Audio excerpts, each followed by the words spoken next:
all across Japan, there are old houses that people are putting up for sale for cheap. Now, not all of these houses are actually worth buying, but some are. And in recent years, we've seen an increasing amount of people going to Japan, buying them up, restoring them, and turning them into, in some cases, dream houses, and in other cases, actual functioning businesses. That's what we're talking about today. Welcome to Japan Station, where people come to talk about Japan. My name is Tony.Vega. On today's episode, I'm talking to Bertie and John, the owners of Geisha House Atami. So Geisha House Atami is an actual old geisha house. And Bertie and John bought this place up. They restored it and turned it into a place that you can actually go visit and stay in. It's a hotel. You can book 3, 4, 5, 6, 7 nights, I guess, as long as it's available.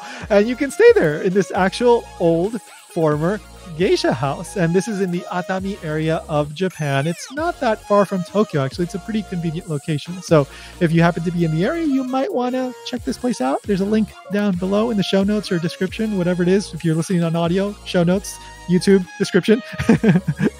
So you may want to check that out if you're visiting Japan anytime soon. We're going to learn all about what it takes to do this kind of thing, like to buy a place up, the kind of annoying stuff that goes on behind the scenes, the bureaucracy and all that. There's actually quite a bit that I learned from this conversation. But don't worry, it's not boring. Bertie and John are really, really funny. So I think you're going to have a fun time listening to this episode, regardless of whether you plan to buy a house in Japan or not. But before we get into that, don't forget to subscribe to the YouTube. I would greatly, greatly appreciate that. I'm trying to get to the 1,000 subscriber mark. We're inching our way there little by little. So hit that subscribe button, drop me a like and a comment. I would greatly, greatly appreciate that. And if you're listening on the podcast side, like on Apple Podcasts or Spotify, don't forget to subscribe and drop me a review if that platform allows reviews. I would also appreciate that. And if you want to support the show, japankyo.com/Patreon for monthly donations as little as $1 a month, or ko-fi.com/Japankyo for the one-time donations. Links down below. That's it. Let's get into it. Here's my conversation with Bertie and John from Geisha House Atami.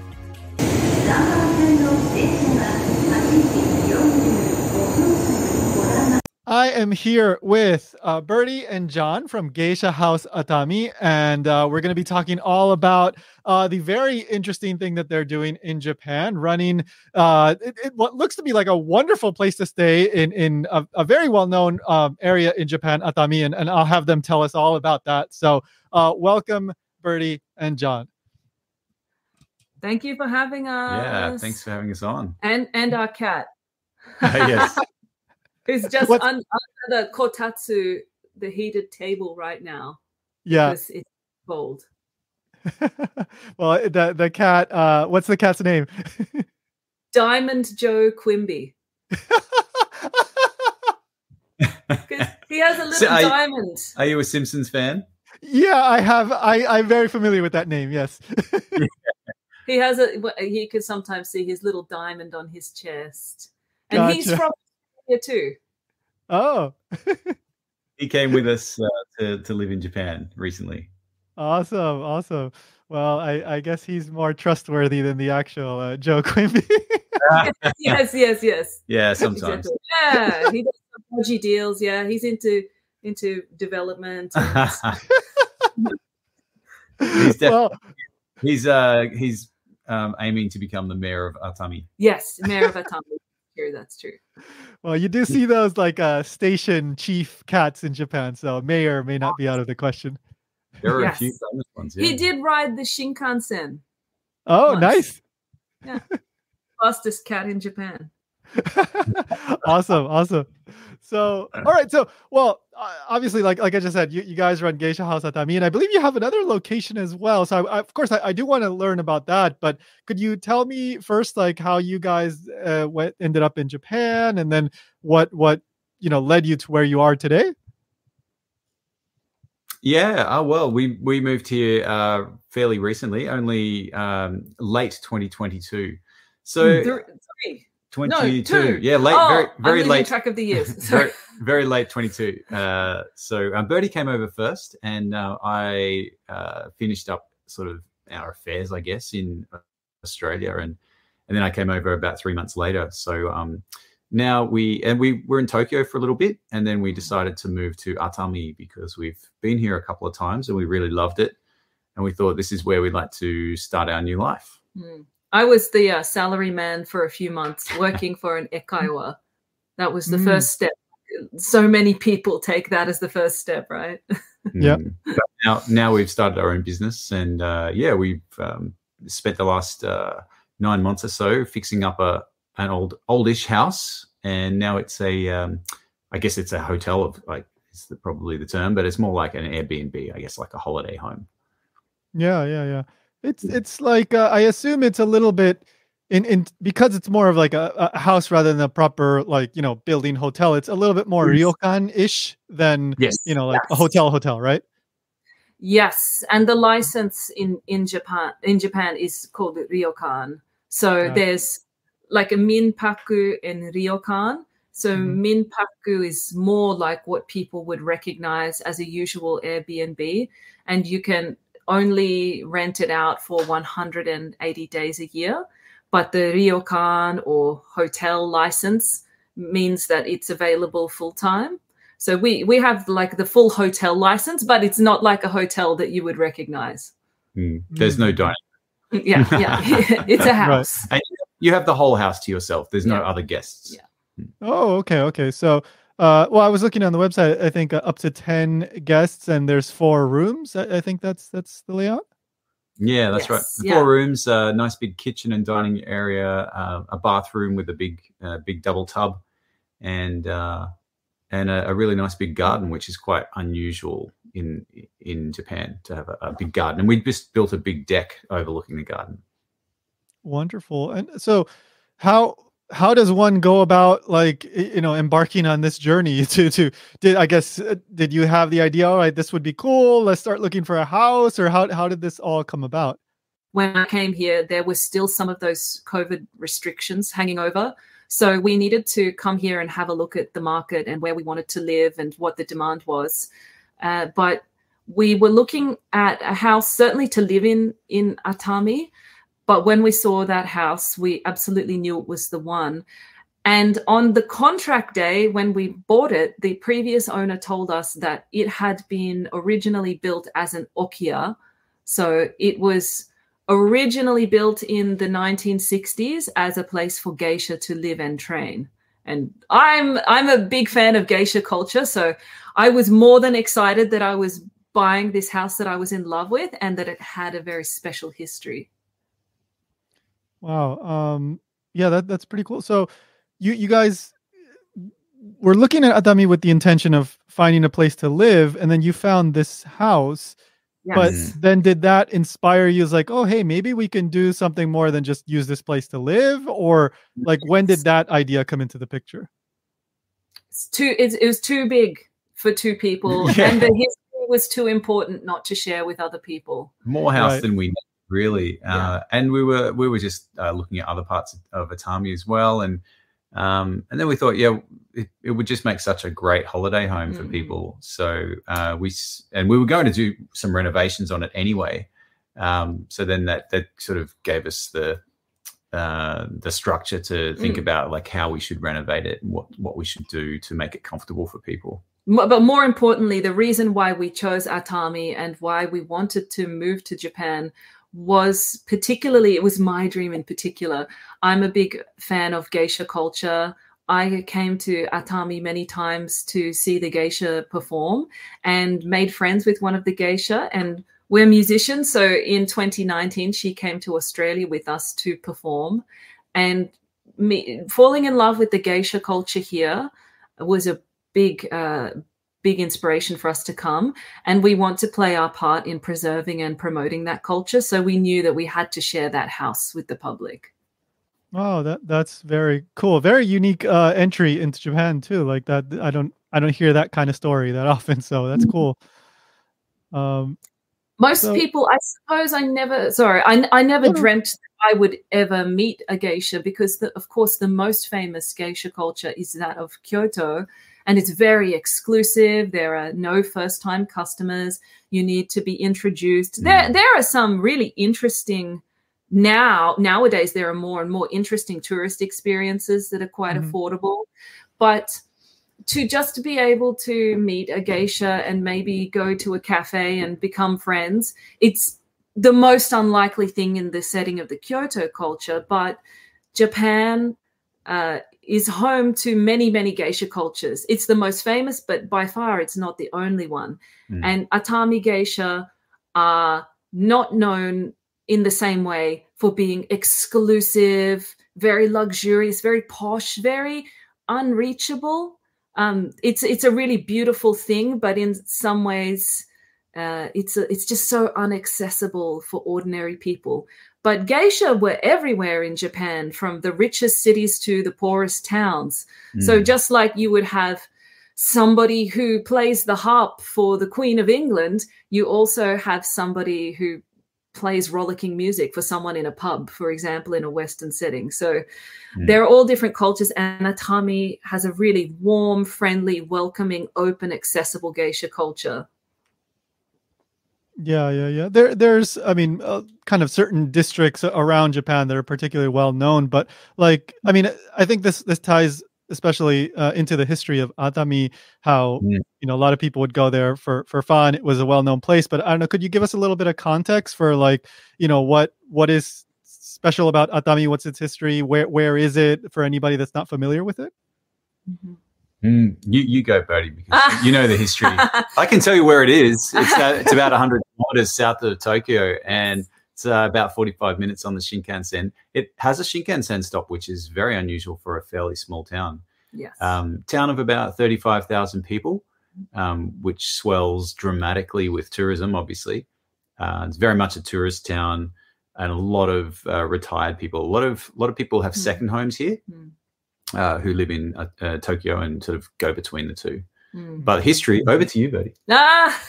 Well, and also geographically, it's a really, really unique place because it's only about 100 kilometers away from Tokyo, and it does get really cold here in the winter, but it has a really special little place on the map because you can see cherry blossoms and plum blossoms and all of these kind of plants that require cold weather, but there are also palm trees. So it's this really, in terms of weather, it's a very special place. It's a microclimate. Yes. We're on the Izu Peninsula. So probably the biggest town that people might know of is Odawara. Has a very famous castle. That's just slightly to the north of here. But the Izu Peninsula has its own very unique climate, and it's just the most beautiful area. And so for people who live in Tokyo and who want to have a holiday and a change of scenery, historically it has been a place that people have come for, well, almost I think 500 years ago. People started coming here, very rich people. They would have people walk with palanquins on their backs, and they would bring them down to enjoy the hot springs. So right at the very beginning, the most Atami has two what are known as top-ranked shrines, although there's no such thing, they say, but they're very famous. And the most famous shrine in Atami is Kinomiya, and that was established in about the year 800, thereabouts. And the legend goes that a fisherman put his net into the sea, and the sea was very hot. And in his net, he caught a wooden statue.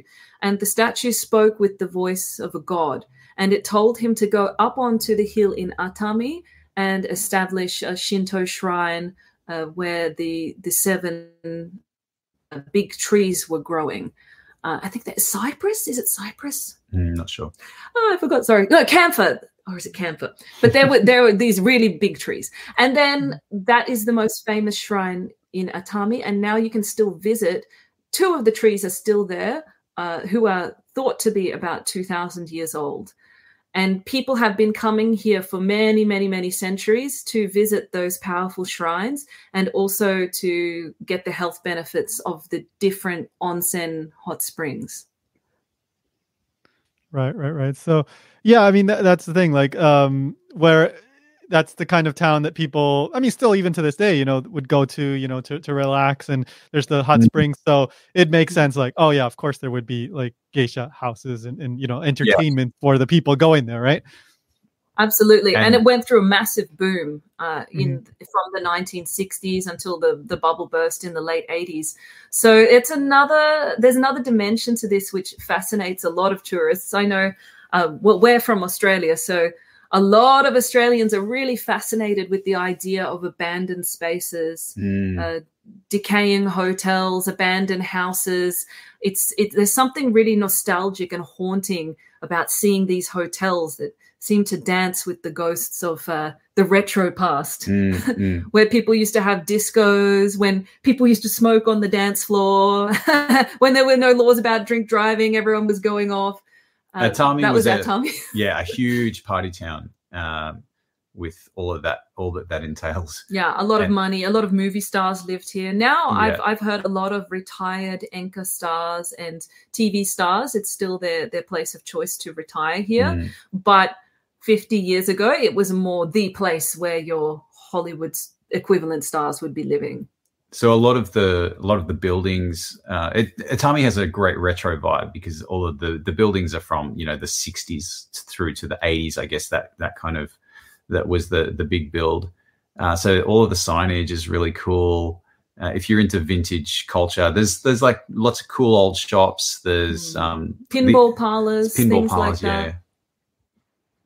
Love Very it. Cool. So if let me see. So here's something that I've personally noticed. Compared to many places in the U.S., buying a house in Japan can be very, very affordable. Hawaii is like ridiculously expensive. Where I live, so it's like, oh my god, I could buy like 3 houses or something like it in Japan, and it's like realistic. So did you find, like, because a lot of in Japan, like a lot of people are, moving to the big cities, they're moving away. And so that like exacerbates this whole situation. And there's like a lot of, like you were saying, abandoned places. Was it like a very affordable, very reasonably priced like entry to get this house? Like, what was that process like? It was. I mean, kid in a candy store at first. It's too exciting. Australia is ridiculously expensive too. when you're in Australia or America or the UK and you're thinking about Japan and you're looking at all of these sites and you're watching YouTube videos about, famously people talk about IKEA, right? These abandoned homes, and I got a house for $5 or whatever. I got a free house in Japan. So it's very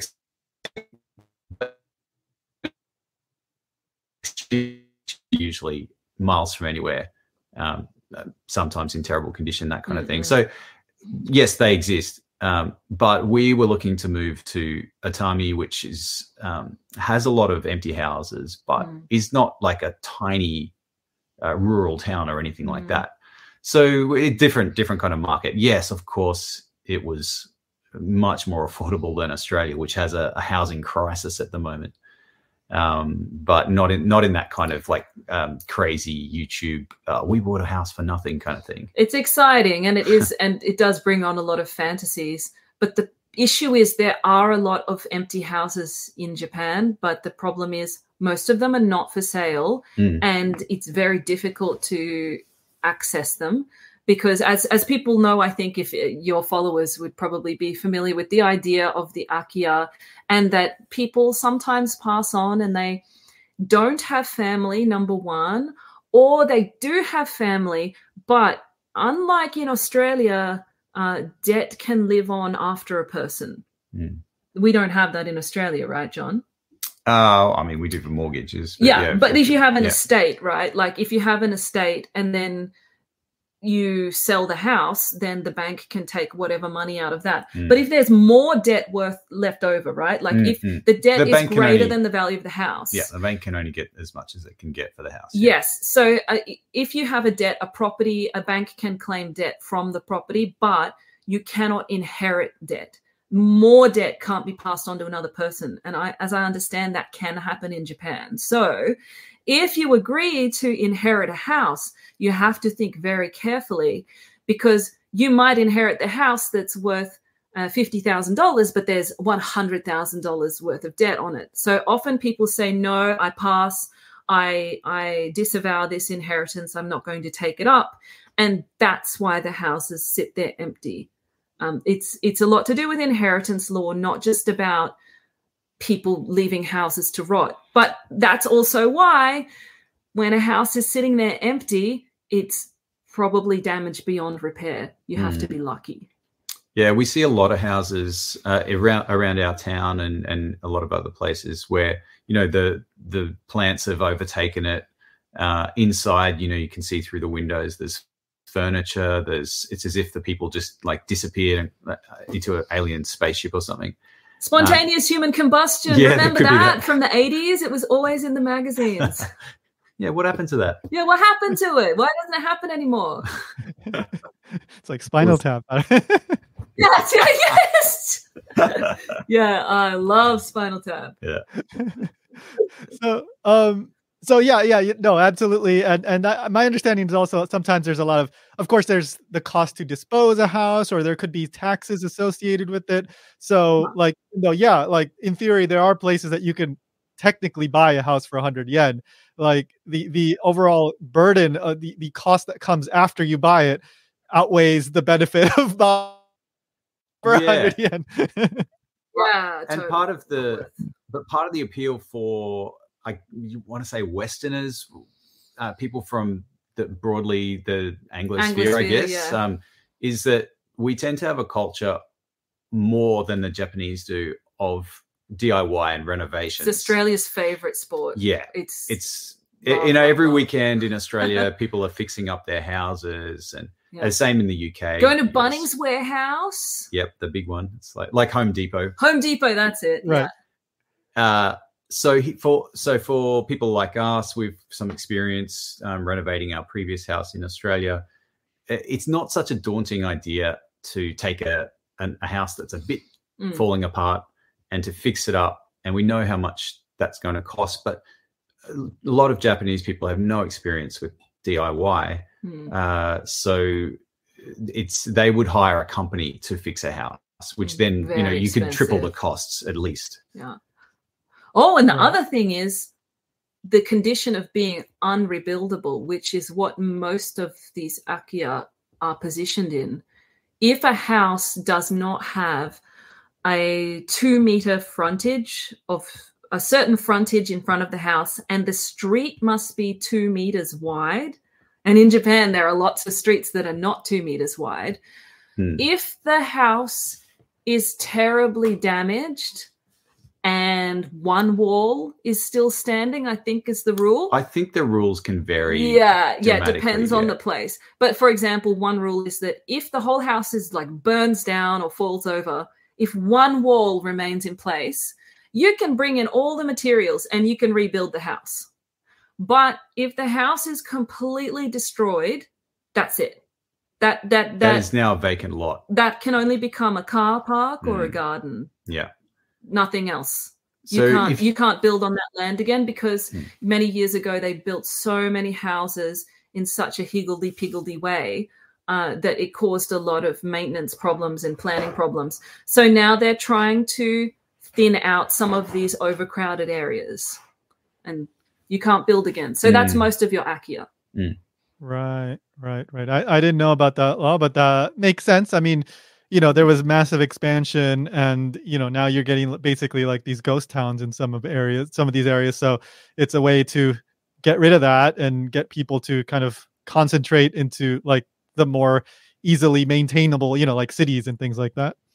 Oh yeah, for sure. Yeah, and things like it's a bit more difficult for a fire engine to reach the house, services and things. I mean, some of the places you see, the window is 10 centimeters from the neighbor's wall. Like it's insane. It's not fire safe. But there are some houses that are not rebuildable, but it's quite a shame because the house is in a really reasonable position, but that's just luck.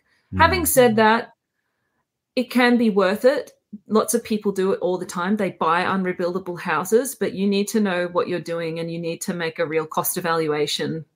Yeah, you've always got that risk. You know, if there's an earthquake and it's destroyed, well, that's it. You just you've lost your investment.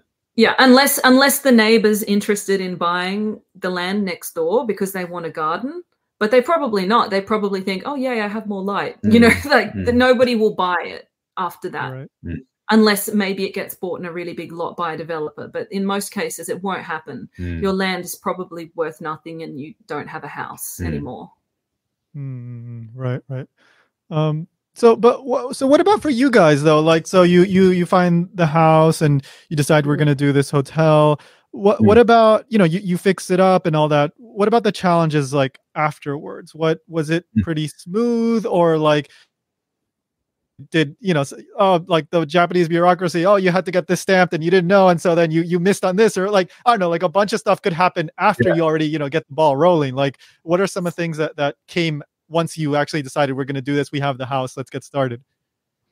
Pleasantly surprised, I guess, by the bureaucracy. They're fairly straight up and down. There's a list of rules and you just have to follow them. Yep. But trying to guess what is not written and what might be a deal breaker for them is very stressful, because they do an inspection, which is a health inspection. There's no specific rule. It does not have to be a brand new kitchen. You don't have to have a certain type of stove. You don't have to have all specific things. But if they think it looks unsanitary, you'll fail. So those things aren't exactly written on a list. But there are certain things like you must have a waste bin in every bedroom. You have to have toilet slippers, you know, which most Western people don't use, right? Right. But they must be in every toilet, a sanitary bin. Most of the things on the checklist are for if you have hot spring water in the home, because then you'd probably have pumps. You might plan to not empty the bath, or how many times do you empty the bath? How many times you clean the bath, because the water is sitting in the bath. But you say if the final paperwork is 10 pages, 9 of them we don't need because we don't have the hot spring in the house. Yeah, so it was actually, not too bad. But the business visa, that's the thing. You've got to put a lot on the line, and that's very stressful. You have to set the business first. This was well before we did the renovations. Getting a business visa in Japan is quite difficult, and I'd recommend, if anybody wants to do it, use a lawyer. To definitely use an immigration lawyer who has experience and has good English if you're an English speaker. Because I can't imagine trying to navigate that without that help. You must spend a lot of money establishing the business before you apply for the visa. And in a really complicated story, when you asked about buying the house and then us realizing that we mightn't be the ones living there, we also needed to have a completely separate property that is the office of the business. No matter what kind of business you establish in Japan, rent or buy, you need to commit to having an office that's either you need to have a house that's maybe like a set of apartments, which has completely different entrance, a completely independent space, or what most people end up doing in Japan is they rent another apartment or they rent a room in another building, and it needs to have a sign on the door, and you need to send photographs of your office, and it needs to be separate. So that's when we thought, instead of spending money on rent, we'd buy a second property. So that's where we are right now. I didn't know about that law. Yeah, so a lot of people get in trouble because they may not succeed at getting their visa, or their business location might change. But before if you want to start a cafe, you don't know where the cafe is going to be, right? Like, you want to do your business application before you go and you rent your cafe. But you need your visa to be valid before you open your cafe. Yeah. So before you rent your cafe space, before you even know exactly where it might be, you need to rent an office. And of course, you would know the experience of key money and signing up for a rental. You're starting up for a 2-year lease, long leases, with lots of upfront costs, for a space that you'll probably barely use. Yeah. Yeah. And even less so now, where it's like you can do most things online anyway. So yeah, it's difficult. I mean, the whole work from home thing, there's really no need for an office, but it particularly, I think it's for foreigners starting a business. They really want you to have a separate office. They want you to space, have roots. I think they really want you to prove your commitment, but it's quite rough. If you have a cafe, you're going to be in your cafe, and then maybe you'll do your paperwork at home while you're relaxing, or you might do it in your cafe, but you need to have a separate address. Yeah, you can't have a back office in the cafe, for example. Unless it had a special. Mostly people rent a second place. Okay, well, good to know that. I did not know that. So for anybody interested now, now you know. So you got to keep that in mind. I mean, but if you get a lawyer and you get good advice, you'll be fine. But you have to put down many thousands of dollars. And you need to either buy a place or rent a place just as your office, then apply for a visa. So that's why we went for the approach of my coming to Japan first as an eikaiwa teacher, because it's not impossible and it's not against the rules to apply from outside of Japan, but logistically it's next to impossible. Yeah. Unless you've got like a lot of contacts here already, maybe you've spent 3 months here on a tourist visa doing your research and that kind of thing. That's okay. You can do that as long as you don't work. You're not allowed to work on a tourist visa. But you need a Japanese bank account, and getting that and not already living here, extremely difficult. So I got a Japanese bank account first. If I hadn't come first as the scout, it would have been much more difficult. They do actually have a 6-month startup visa as well. Yes, you can do that. So that's something to look into if people are interested in. So basically, you can't kind of work as such. You're not allowed to work, so you need to have saved up. Yeah, so you can come for 6 months if you get one of these visas. You can do all the things that you can put together your business plan. You can make sure you've found a place to open your cafe or whatever, and then you put in an application to transition to a business manager visa. Right. Okay, so good to keep that in mind. Yeah. So all of these things happen first. Right. Well, okay. So then tell us about so what can someone expect if they go visit you? What's in the area? Like, I mean, how is business? Are people coming? What's tourism like these days? I think it's well, I've been to Japan a few times since it's reopened, and it seems like there's a lot of tourists. So how's it going? Tell people, like, what's the situation? For that reason, choose Atami, because Tokyo is crowded, Kyoto is crowded, Nara is crowded, Osaka is crowded. Come to Atami. Atami is great because it's so close to Tokyo, but it's very, very popular with Japanese tourists. But most people from the West don't really even know about Atami. So it's so easy to get here, and there's so many great things. It's incredible restaurants, beautiful shrines and temples. We're on the coast. We have a beach. You can swim in summer. Really cool beach. What we have mountains, we're mountains right on and that, the sea. right on that sort of cusp. It's fantastic. We're not far from lots of hiking. We're very close to Fuji. The Izu Peninsula, as I said before, is just gorgeous. You go all the way to the bottom. You're at Shimoda, which is what's about an hour away from here? No, 2 hours. Yeah, maybe on the train. On the slow train. It's where those pesky Americans busted in through the door and ended the Sakoku Jidai, where Japan put itself into almost 3 centuries. Yes, Commodore Perry. Well done. Yes, very good. And Townsend Harris. And this is a great base to visit Shimoda from. And if you're interested in the black ships and the Americans' gunboat diplomacy, forcing the Japanese to do business with them. Oh, and the most important thing about Shimoda is that the mochi there is top class. It's my favorite. They make a milk mochi because, of course, when the Americans came, they brought milk. Milk, yeah. So it's a very famous kind of image for Japanese people that shimoda means has an association with milk. So yeah, which is funny because originally the local people thought that the Americans were monsters with their awful blue eyes and big noses and their bata kusai, right? Like they stank of the milk, of dairy. Your milk stink. Well, now they have fun confectionery that's milk based. Oh, the milk. Now they love milk. Yeah. And then, one of my favorite historical movies is not historically accurate at all is The Barbarian and the Geisha. Have you seen it? I don't think I've seen it. John Wayne. It was really interesting. Oh, no. Okay. No, I haven't seen it. Maybe 1953 or 4. Mm-hmm. So it's not that long after the war.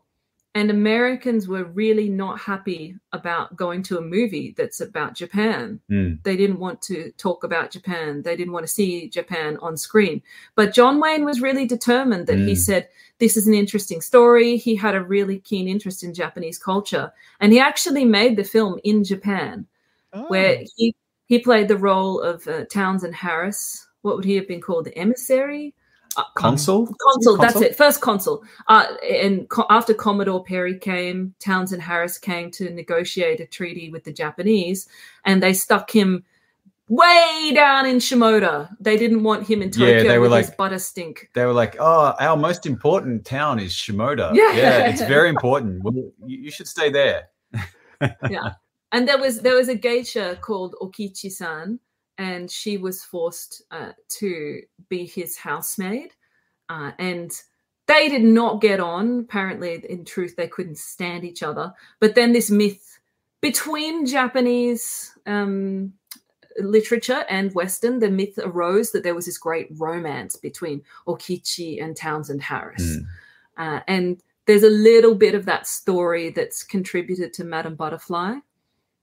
But if anyone wants, I think I got the DVD once from somewhere. It's not easy to get, but Amazon? The Barbarian and the Geisha, yes. Yeah. John Wayne Pilgrims in Japan.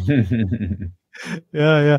I was roughly in that area. I passed through Odawara, like a couple of months ago, and then from there I went to Hakone and all that. So there is, I didn't go to Atami, but it seems like a very well located area, and there's a lot to see. Even like if you just jump on a train, you go a little bit off to whatever side, you're in like the Shizuoka area, or you're in the Kanagawa area and Hakone and all that, and then of course Tokyo is pretty nearby too. Yeah, it's a good base. Oh, and the Geisha Theater, don't forget that. That's the most important. So if you come on a weekend, pros and cons.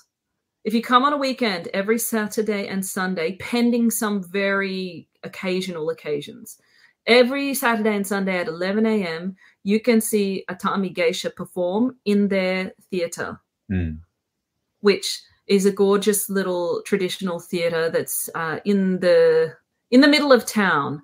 It's really cheap, right? It's 2,500 yen. It's so cheap. And you can see it's usually about a 40-minute show. They do traditional dance. They have the live singer and the shamisen players. And, of course, they've got their gorgeous white makeup, different dances and different kimono change with the season.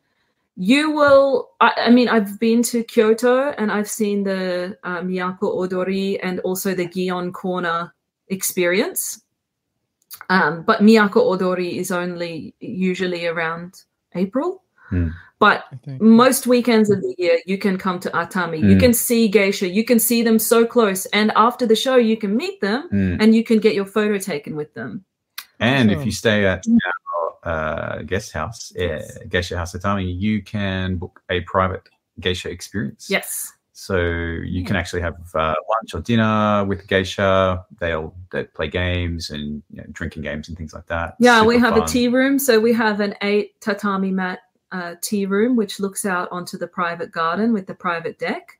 And one of our lovely geisha friends will come and entertain you with dancing. And she can even teach you a little bit of dance and how to do fan tricks. So it's like super fan fun. Throwing and fan spinning and things like that. So they're very, very friendly.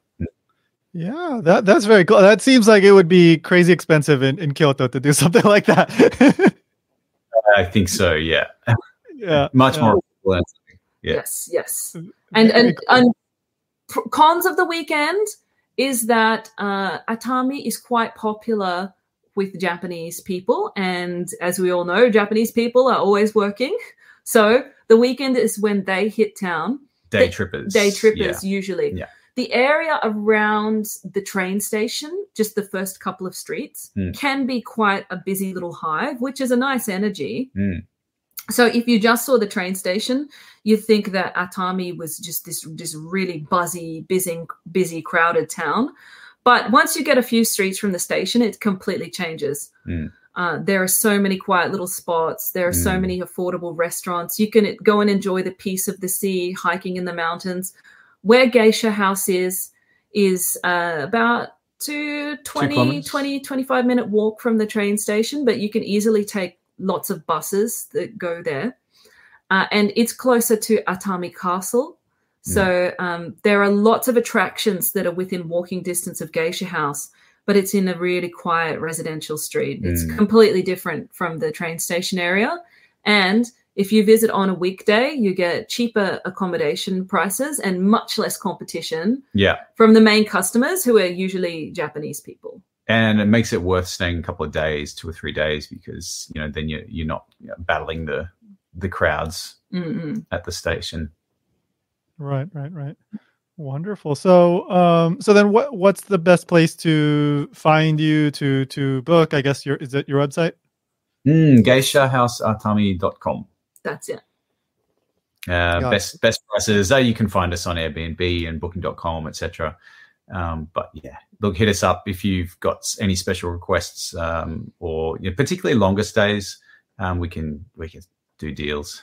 Yeah, and it's with all of the greatest love and respect, it's such classic Japanese style for people to go a very long way to only stay one night.